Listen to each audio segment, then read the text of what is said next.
What's up, you guys? Your girl G here. Welcome back to my channel. Appreciate you for tuning in. You guys, obviously, if you clicked on this video, you know what we got to talk about today, and it is another episode of Put a Ring on It. Put a ring on it after Chance and Dunbar have decided to, fly the coop. They basically it was too hot. The kitchen was too hot. They couldn't handle the pressure. And basically they fled. Or I will say Dunbar fled and then just drug Chance with him, basically is what happened. But it was another chill episode, a little thing, a little yang to talk about, so let's go ahead and get into it. If you're new to my channel, appreciate you for tuning in. Make sure you hit that subscribe button. It is free 99. Hit the thumbs up, drop it down in the comments, let me know you stopped by. And let's go ahead and get to, oh my gosh, I have a freaking, ain't that moment when you have, an eyelash, stuck in your eyeball? Hey, Polo, really? Hello, who you beefing with? Huh? I can't right now. Y'all, that was my brother that just busted in the room. So that's why Polo's barking. I'm always fighting with him. This is why I can't get nothing done in the house, y'all. So back to the video at hand. So we were talking about Put a Ring on It. And we definitely have to get into, for me, Ricky and Catherine, what is going on? Ricky and Catherine definitely need to call it quits. Poor little Catherine and her, it's just giving real insecure. And for you to say what I mean, Ricky, who clearly living in his mama house, I know y'all trying to be cute and say that, oh, he living in the house. And then when you said the brothers stop by from time to time, and it was everybody stay here, it's okay, Catherine, we get it. Times is rough out here. But nonetheless, you guys, we'll get into each of the couples. So actually, let's pick up on where we started on the episode. So basically all the couples come in, we see that there's an empty chair, and basically, Dr. Stacii, right? Yeah, Dr. Stacii lets them know that, Chance and Dunbar, are no longer going to be a part of the process. She basically let them know, sometimes as couples, when you say you're ready to do the work, and then the work getting tough, sometimes you really can't handle it. And the truth is, honestly, too, I think a lot of Dunbar leaving had to do with the fact that the next challenge was going to be, not challenge, but the next week was going to be that the exes were coming. Because I wondered that the ex that he was talking about, he was, a little, I don't want to say abusive, but he was a little off too. I wonder if that's the ex that they would have brought back. See, that's the thing I was thinking, if exes are coming, would they have brought that ex, the one that, obviously didn't end good with him, that he said, left or whatever. And then I'm sure he don't want Chance, talking to her ex, because this man is very controlling, very manipulative. Dunbar overall, literally just gave, real, you don't know whether to flinch or not when this man walked by you. That's the feeling I get from him. Poor little Chance, she was just kept the saving nigga. As soon as Dr. Stacii said one thing, oh really? Oh really? Oh, that's how you feel? How am I being dishonest to myself? She was going off, y'all. But yeah, they're gone. They couldn't handle the heat, so now they're replacing them with Jazz and Zay. I saw Zay and I was like, I know niggas like him. I know men like Zay. It's the accent, it's the humor, it's the, ghetto hood fabulous swag. If you know, you know. If you know, you know. So basically they come in and, introduce themselves. And, Jazz basically was he was in my DMs. This boy in my DMs say I'm pretty. This boy be my DMs say I'm pretty. I wonder if he know. I've been knew that. So was in this DM, was in her DMs, and basically invited her to Cancun or something like that. So they get to Cancun, and then the nigga fumbled the bag. He literally, how do you go on a first date to Cancun and F it up by getting drunk and hitting on a girl at the bar and asking for her Instagram? This is the first time you're meeting this woman and you do that. But of course he blaming all the alcohol and sit there and tell her oh, I took 32 shots, with my friends or with my brother or cousin, something like that. And that was Lokey. And when he said Lokey, I was like, I know Lokey, and that's his. Lokey is literally him. Like, I grew up and my friend's dad, my friend's uncle, his name was Lokey. And Lokey was a hood nigga, okay? He used to come to the football games, basketball games with the two stacked styrofoam cups. So we all know what that means. If you're in the hood, you know. When nigga walk around with, two stacked styrofoam cups, it ain't water he drinking. That's all I'm trying to say. So, and his name was Lokey. Lokey was he was that uncle that was on the sideline just doing the mostest. So when he said, oh, yo, that was Lokey that popped out, I was like, red flag number one, sis.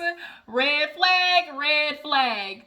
And so she was like, yeah, like, so she was like, wait a minute, what? And she was like, yeah, I made him sleep on the hammock outside. And she's like, but we worked it out and like now we're together. But the only thing we have issues with is because he works as an entrepreneur, like almost like basically he owned a Pussy Valley. Like it's a car wash with strippers and pool tables, like down in the valley where the girls get naked. Is basically how he working.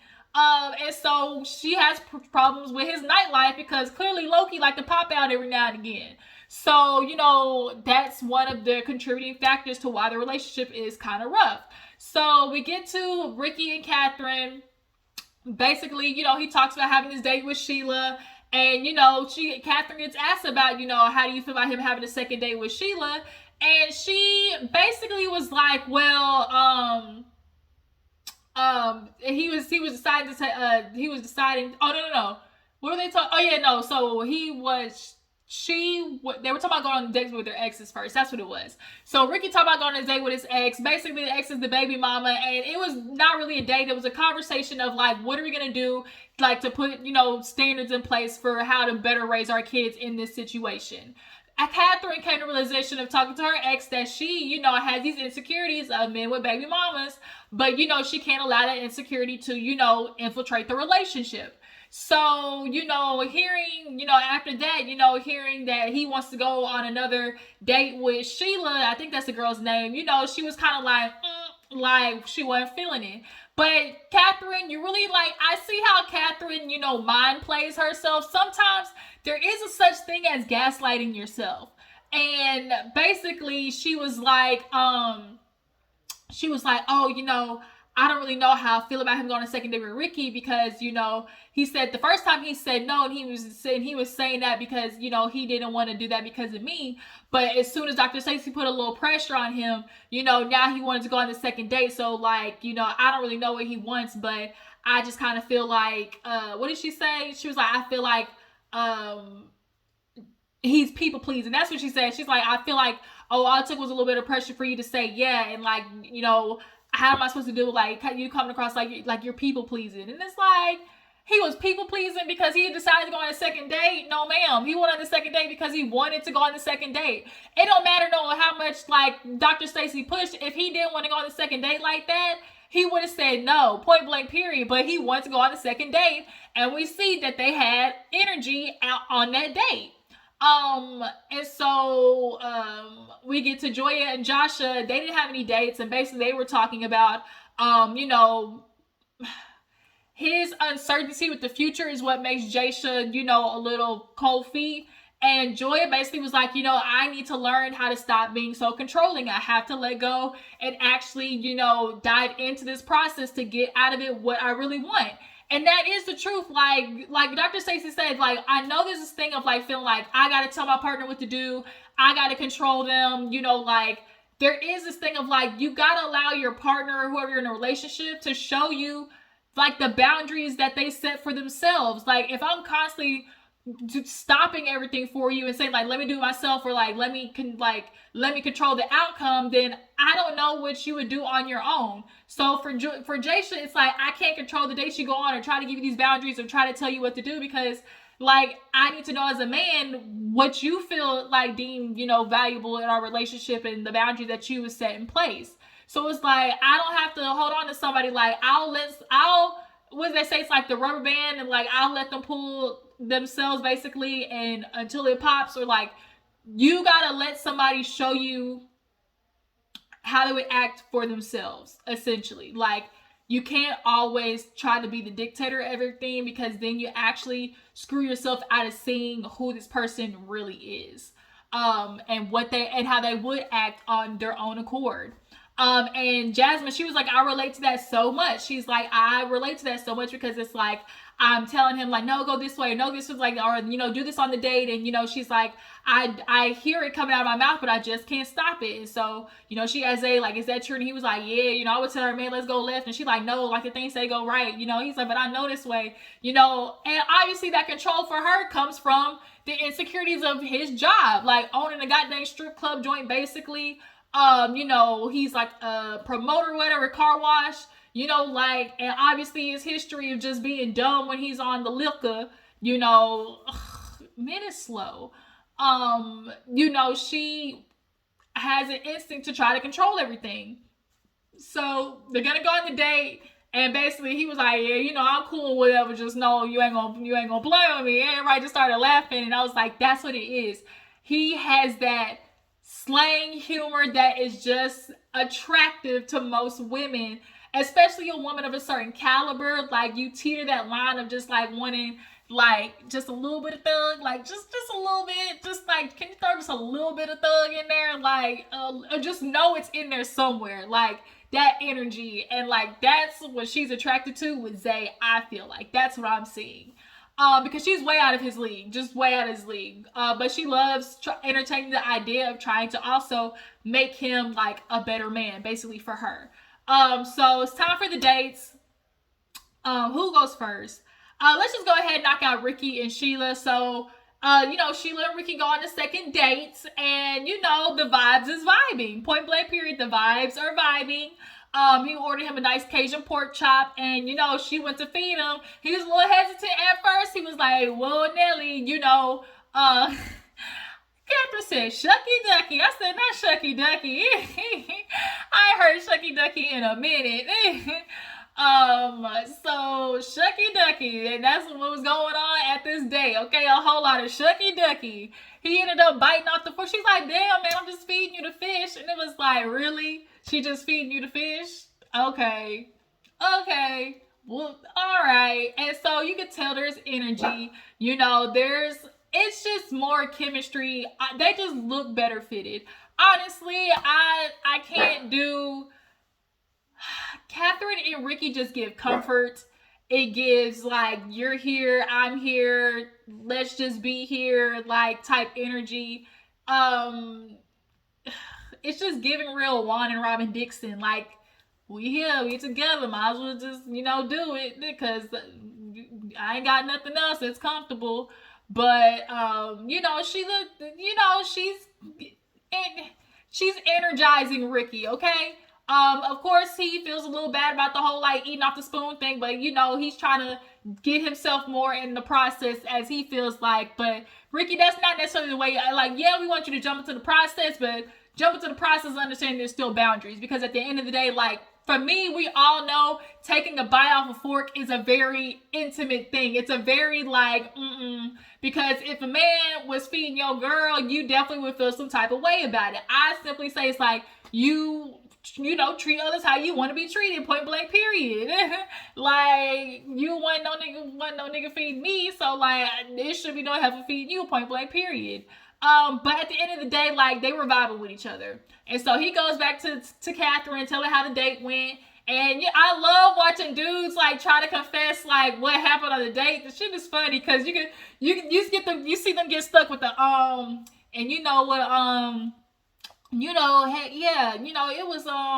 it was a good date. We had fun. And so she's like, and what else? He was like, I took a bite off of her fork, and she was like, really? He's like, yeah, I can tell Catherine mad. And she was like, oh, took a bite off the fork, that's something I'm not really feeling, I'm not really liking, because that's kind of a boundary crosser, like, if you ask me. And I agree with Catherine in that regards. But Ricky basically tried to explain it away with, well, I'm just trying to jump into the process. I did it, I chose to do it, and it was just kind of like, Ricky, like, I get it. Like, yeah, jump into the process. But like I said, watch the boundaries, point blank period. But I think he really is into Sheila. So we get to Joya and Jasha, and oh girl, I forgot what her name was. She's like a realtor broker. I can't think of her name. I cannot think of her name, but she's like 32, and she's one of the girls. Oh, I'm the type of chick that makes a girl step up or step aside. I was like, ugh. I was like, I like the girl, but I'm just a more muted energy when it comes to like confidence. Like that's just me. And honestly, she was a little bit too much on the date, if you ask me. So she, comes in. And, she's nice looking, obviously. The build is right, pretty smile. And Jasha obviously is like into it. So they go on their date, and they go like with like candle making. And so she didn't waste no time, y'all. Did not waste a lick of time. Already with the touching, the muscles. It was definitely like, girl, like, of course you want somebody to know that they're interested in you, but like, she just like, bam, like threw it on the table. Like, it was just like, girl, you gotta be a little more inconspicuous. Like, she was just rubbing on him and like this. And at first he went, it's awkward, it's uncomfortable because he knows like, I ain't trying to cross no line. But as the date went on, they drinking wine, and they got to getting a little more comfortable. He was a little more comfortable with it. So she's like, well, how did we get here? He's like, well, it's just, we're good in our relationship. It's just like there's a lot of anticipation. Well, what we want for our future. And we're just trying to figure that out. He's like, what about you? Basically for her, it's just like finding the right guy, and so he's like, of course, the whole, you manifesting, the good energies, whatever. She's like, yeah, I'm just loving this beard. And she was like, yeah, the lips. And because he's like, oh, were you picturing what it would look like? She's like, the lips and, the beard. She's like, I love a beard. And she just, she's like, you better get away from this beard. And she's scratching all in it. And we all know, bitch, get your hand on my nigga. Like, the beard scratching, like, that's something reserved only for your female to be scratching off a nickel beard, point blank, period. So he was liking it, but it's like, yo, that's where we starting to cross the line, Jasha, just saying. But he was getting a little into it because he was into the girl. But I was like, honey, like, pump the brakes a little bit. Like, I really, like, I wanted for her to just pull it back just a church. Just in the famous words, 2 Chainz, just a church. Just a church, okay? I just needed her to pull it back some, y'all. We can't sit there and lie and say that, like, it was definitely coming off a little parched. But overall, he enjoyed the date with the girl. Like, it was cute or whatever. And so then, Jasmine's date. So this nigga Jeremy pull up on in this medium tight ass top, y'all. And since we on the OWN channel, there ain't nobody else who was gonna remind you of who would do the same shit, which is Martell Holt. 2 words, Martell Holt. Okay, so Jeremy, he think he cute. He think he cute. Nigga is conventionally, you can see why women think he's attractive, but he's just not like attractive to me. Like, I can understand other people's attractions to him, but that's just not my type. So, he's like, I'm a trainer, I'm a good dude, I'm just ready for the date, and I know I'm a good man or something like that. And so he walk in, Zay open. Oh no, so they talked about the dates. That's one thing I did want to get into. So Zay and Jasmine, were upstairs before she was getting ready for the date. And we're just like, well, what are we establishing for the dates? And he's like, yeah, no funny business, not like you a woman like that anyways, but no hug and grab and booty touching, keep it cute. And she was like, well, if that stands for me, that stand for you, right? Are we setting that in stone or whatever? And he was like, yeah, he was just joking, like, with a blood knife at or something like that. But she's like, no, I'm serious. Like, there's one thing I want, which is for you to keep it to a drink minimum, like 1 drink.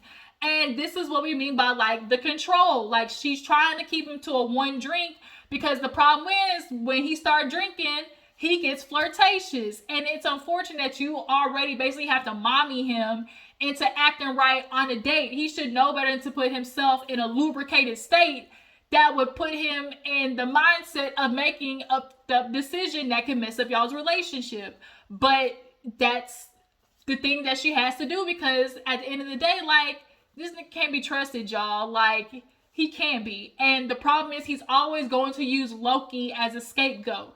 Like, that is one huge thing. Like, with, everybody has their alter ego or whatever. Everybody has their turn of queen, But the thing is, like, especially when men, when they're asked for an explanation and that's their number one go-to is to blame the alter ego. Oh man, you know how Lokey popped up, babe. Like, men like that, throw them away, trash, garbage, in the bucket, okay?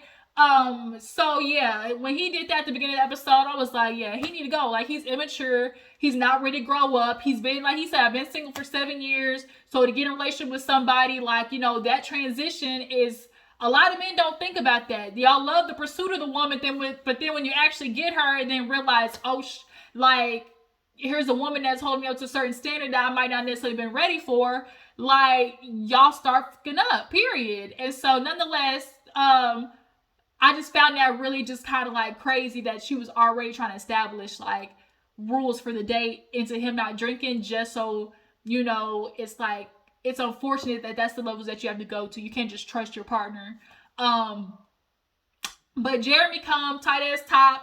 Zay was like, let's take a shot before. She's like, well, do you even drink? He's like, I don't want to turn no free drink or whatever. So he's like, yeah, a shot. But the dude was like, to new beginnings. It was like, yeah, Zay was like, this ain't her type or whatever. But they go out on the date.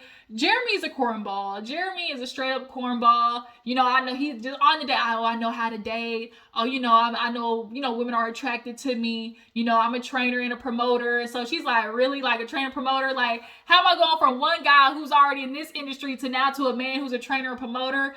And half the time trainers is broke, ain't good. Like, we know the men and just trainer and promoter and nightlife, like all of it together is just no.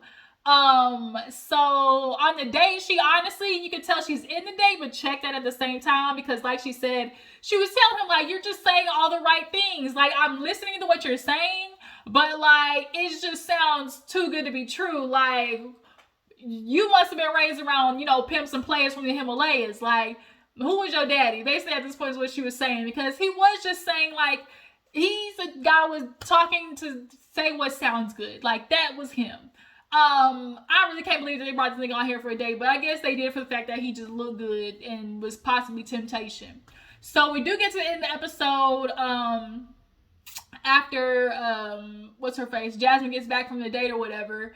And, when Jasha got back from his date, he did tell, Joya about the girl, being a little flirtatious, all up in his beard and stuff. She was like, oh, really?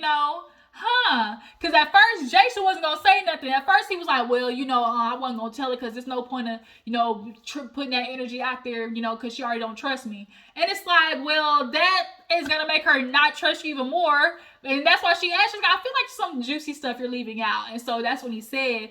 And the fact that she named the thing experience, as he was talking, he was like, yeah, she was talking about my gray hairs and, that just represents experience. And he was like, oh, experience, the candle, ding, it just clicked. And she was like, looky there, what I was trying to say. Like, he was like, man, right, you a woman, I should have known, like, I should have listened. Because Joya was like, no, I don't think that's what she was meaning, like, the experience as in the process, like, And then, like, sometimes men just dumb, sometimes you gotta spell it out for them. So when it clicked for him, it was just funny. But Zay, what's her face? Jasmine comes back and says on the date and talks to Dr. Stacii, and basically just kind of get into like the problems in their relationship. And ultimately, she was like, I feel like I'm in a competition with his friends. Like, his friends have been around for a long time, and I'm always struggling to find time with him, or like him finding time for me. And like you said, I've been single for 7 years, got a relationship with her, now I'm trying to maintain this thing. And she's even admitted that he would tell her, like, I'm gonna need you to guide me in this, of like, what I understand, in which like you ask somebody like, okay, what their boundaries are. But a man shouldn't be coming to you talking about like, oh, I'm gonna need you to guide me, into like, what's good to do or not. Like, you should already know what's good to do or not. Like, that's the thing. Like, as a man, you should already know what you would think your woman would find inappropriate, because you think about, okay, what would you find inappropriate from somebody doing a relationship with you? Like, it's not that hard. Like, it's really not. It's just a thing that men know what they want to do or should do in a relationship. It's whether they want to do it or not. That's really honestly what it is. So, Jasmine was like, I feel like I'm in a competition, especially with this one friend. Like, we got into it and he disrespected me. Basically was like, I ought to slap you. And Dr. Stacey said, huh? Come again? She was like, yeah. She's like, well, Zay, what did you do? And he was like, man, we got into it, And she was like, yeah, that but they ended up making up. And honestly, they was cool and they made up, but like, I didn't get no apology. And that does say a lot. It basically was like, the friend was like, I'm gonna make up, with you my boy. But the fact that he didn't, like, you didn't push for him to, give an apology is a huge thing, because it's like, you weak around your friends, point blank, period. And a lot of dudes like that, they don't want to seem like a simp. That's what always is, like, oh, he's simping. But at the end of the day, if you're in a relationship with a woman and a good woman, and know somebody that is a woman who, like, respects herself, and like Jasmine said, like, to be with a man, I have to question, like, am I really important to him? Am I really a priority? And where, like, he can place me as an importance in his life. Zay can't even stand up to his friends to get an apology for a man who said, I ought to slap you. He's a man's man. Like, at the end of the day, like, with my boys, like, unfortunately, he is at a state in his life, or still, where he values that, the homies, the dogs, the big OGs, more than a relationship with you, girl. And it's like, yikes. And that's kind of where the episode ended, because she was crying, and she was like, I really was hurt by that. And so he's like, man, you shouldn't feel that way. Dr. Stacey was like, she put it in Yala. Not on my watch, okay? We will not do that on my watch. She's allowed to feel. And it was like, to be continued. So, you guys, that was Put a Ring on It. Y'all tell me how you feel about the episode. Do you guys feel like it's time for Ricky and Catherine to split? Because I definitely do. Do you guys feel like, oh, girl, was too much on that date? Because I really definitely feel like they do. And, what y'all think about Zay / Lokey? What y'all think about him? Drop down in the comments. Let me know. Appreciate y'all for stopping by. Follow me on Instagram and Twitter. And I'm going to catch you in the next one. Deuces.